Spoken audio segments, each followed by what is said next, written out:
What's up, guys? My name is TJ Rodriguez. Welcome back to another episode of Young Gun Disc Golf. Today I'm going to give you guys a little update on the in the bag.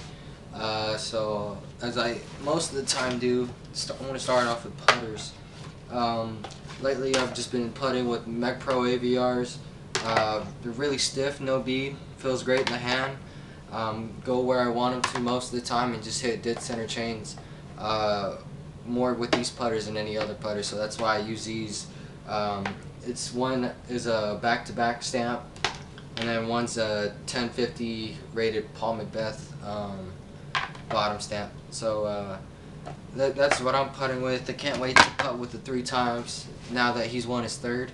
But for my driving putter, I use the XT Big Bead AVR. The XT plastic just feels great in the hand. It feels very grippy. It's very stiff too at the same time, and even on the hottest days, if you leave this out in the sun, it won't get too floppy or anything like that, like a super soft Omega will or a super stupid soft Wizard will. So just a perfect blend of flexibility and grippiness to me, and I can't wait for no bead AVRs to come out in this plastic so I can start putting with those. Mid-ranges, I carry 2 molds, mainly just 1 mold though. I got Champion Rock 3s. One of this one personally to me is the most understable one. I can get this to turn over a lot. I usually just throw it for dead straight shots, but it'll hold any line I put it on, regardless if I put it on highs or straight, turnover. This purple one's just a lot of the same. It's a little bit more stable, so if I ever lose that rock, this is the rock I'll be throwing, but I still use this from time to time. If I need something just to hold a little bit more straight line, I'll throw this one. I got a Glow Champion rock, the 15th annual Nacogdoches Open Glow Champion rock. I haven't thrown it a lot, but from what I've been able to tell, it seems like a pretty stable flyer. Just throw it straight and have it do its thing at the end. It won't dump hard, but it'll have a nice amount of fade. And then I've got the Metal Flake 2014 Collegiate National Championships Rock 3. Cool American flag tie-dye stamp, if you guys can see that. But it's a very stable flyer for sure. It's my headwind Rock 3, and most of the times, if I'm ever driving with the Rock 3, this is what I'll throw. If I want something to cut corners really quickly, that's something that won't go as far, something that's more controllable, I always have a Gator in my bag. Regardless what mid-ranges come and go, the Gator will always be a staple in my bag. Very overstable, very reliable. Throw it for most of my upshots. Onto fairway drivers. I have 5 fairway drivers. Starting with the T-Birds. I got a KC Pro 9-time T-Bird. This one's pretty flippy. I could throw it on a hyzer line, have it flip up to straight, tail off a little bit to the left.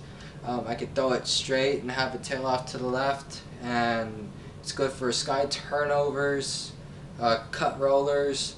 It's a pretty versatile disc. Something I just want to go straight and have some fade at the end, I'll go with the pre-flight number Star T-Bird. Perfect mold for the T-Birds. I've been liking the T-Bird a lot lately. I've been throwing it for a lot of off-the-tee shots, which is something I never used to do, but now I'm getting more into T-Birds, and this Star T-Bird is definitely a good disc in my bag. Headwind T-Bird, always been a fan of the Avery Jenkins Star T-Bird. Very marbled feel, very overstable, very overstable. Most stable T-Bird I've thrown. It's just perfect for throwing straight, finishing hard to the right for me. Short flex shots with this disc as well. Something I start on Annie, have it come out to straight and maybe a little bit to the right still. Perfect headwind T-Bird. An underrated disc, Polaris LS. This is a 1.23 run. Pretty medium run, I would say. Not the early runs, but still pretty old. I throw this for a lot of the longer shots that I would throw my KC Pro T-Bird for, but just a little bit longer. Just with slide hyzer, flip up to straight. This one won't really turn off or turn to the left much unless I force it to, which it'll hold that line as well. But I don't throw rollers with this disc as opposed to the 9-time T-Bird. Speaking of T-Birds, I've been alternating different T-Birds into my bag.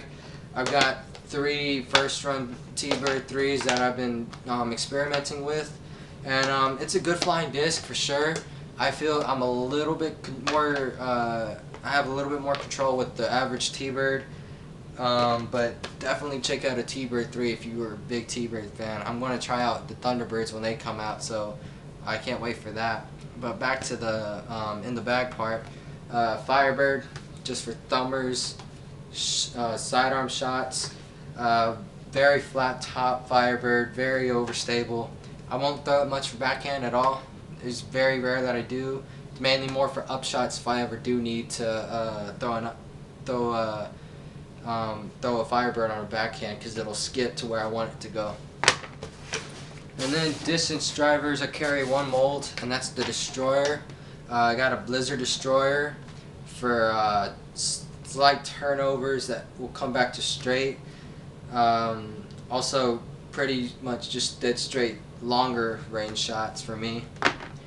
My Juicy Destroyer, this is the one I've been crushing lately.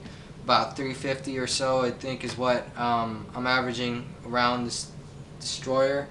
I throw a weird grip. I don't know what it's called. You guys might know. I've heard many different terms for this grip, but I've been loving it so far, and I've been getting good distance with it. But the G-Star Destroyer, definitely a favorite of mine.